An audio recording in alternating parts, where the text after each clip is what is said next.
తమిళనాడులో డీఎంకేను కూటమి కొంప ముంచేసిందా? ఉదయనిధి స్టాలిన్ కు కీలక పదవులు కట్టబెట్టడాన్ని ప్రజలు జీర్ణించుకోలేకపోయారా? వారసత్వ రాజకీయాలపై జనం తిరుగుబాటు చేశారా? సంక్షేమ పథకాలు గెలిపించలేవని ప్రజలు నిరూపించారా? మంత్రుల అవినీతి డీఎంకే ఓటమికి కారణమైందా? డీఎంకే తప్పులనే టీవీకే సద్వినియోగం చేసుకుందా?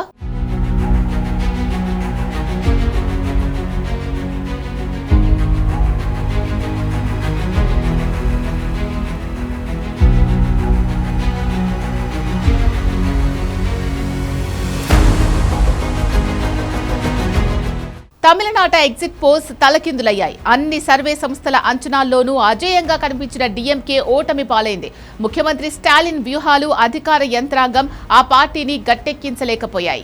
కొలత్తూరులో ముఖ్యమంత్రి స్టాలిన్ ఓడిపోవడం ఆ పార్టీకి ఊహించని షాక్. దశాబ్దాల పాటు తమిళ రాజకీయాలను శాసించిన ద్రావిడ మున్నేట్ర కజగం 2026 ఎన్నికల్లో అనూహ్య పరాజయాన్ని మూటగట్టుకుంది.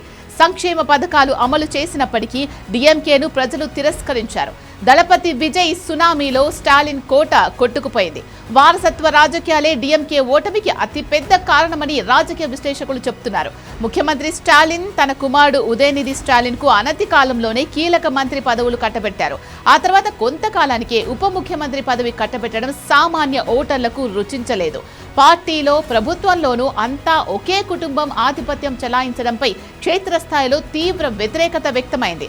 సీనియర్ నాయకులను సైతం కాదని ఉదయనిధికి పెద్దపీట వేయడం పార్టీ అంతర్గత క్యాడర్లోనూ నైరాశ్యం నింపింది. ఈ ద్రావిడ పార్టీ ఇప్పుడు పూర్తిగా ఒక కుటుంబ పార్టీగా మారిపోయింది అన్న విపక్షాల ప్రచారం ప్రజల్లో బలంగా వెళ్ళింది.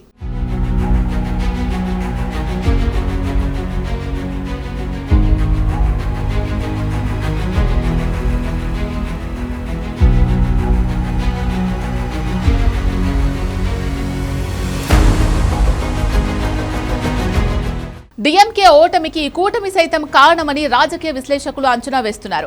అధికారంలో వాటా కావాలని కాంగ్రెస్ నాయకులు బహిరంగంగా మాట్లాడడం, ఆ తర్వాత డీఎంకే కౌంటర్ ఇవ్వడం రెండు పార్టీల మధ్య కాస్త దూరం పెంచింది. అలాగే విజయ్తో కాంగ్రెస్ జట్టు కడుతుందని ప్రచారం జరిగింది. ఇది కూడా కూటమిలో బలంగా లేకపోవడానికి కారణం. ఇలా కూటమి అంతర్గత సమస్యలు కూడా ఓటమికి కారణంగా మారాయి.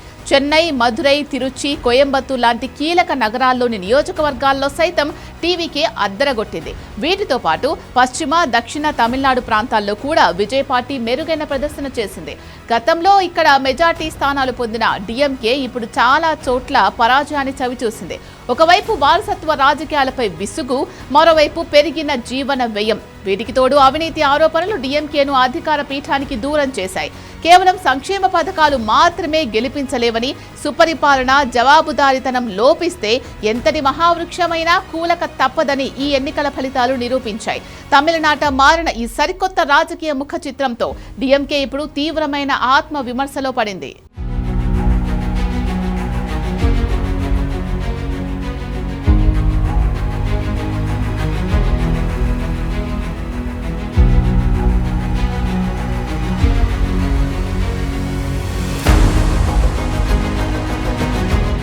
డీఎంకే ప్రభుత్వంపై వ్యతిరేకత ప్రజల్లో స్పష్టంగా కనిపించింది. ముఖ్యంగా స్టాలిన్ కేబినెట్లోని కీలక మంత్రులపై వచ్చిన అవినీతి ఆరోపణలు డీఎంకే పారదర్శకతను ప్రశ్నార్థకం చేశాయి.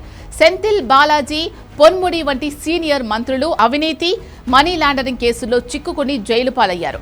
ఇది ప్రభుత్వ ఇమేజ్ ను డ్యామేజ్ చేసింది. అంతేకాకుండా గత 5 ఏళ్లలో రాష్ట్ర వ్యాప్తంగా గంజాయి, సింథటిక్ డ్రగ్స్ విచ్చలవిడిగా మారాయన్న వాదనను అన్నాడీఎంకే, టీవీకే పార్టీలు ప్రజల్లోకి బలంగా తీసుకెళ్లాయి. డ్రగ్స్ మాఫియాకు అధికార పార్టీ నేతల అండ ఉంది అన్న ఆరోపణలు యువత, తల్లిదండ్రుల్లో తీవ్ర ఆందోళన, భద్రతాపరమైన అభద్రతా భావాన్ని రేకెత్తించాయి.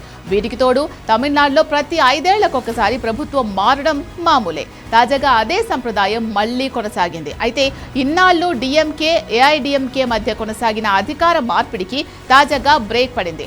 కొత్తగా వచ్చిన విజయ్, టీవీకే పార్టీ ఆ సంప్రదాయానికి కొత్త రూపును తీసుకొచ్చింది.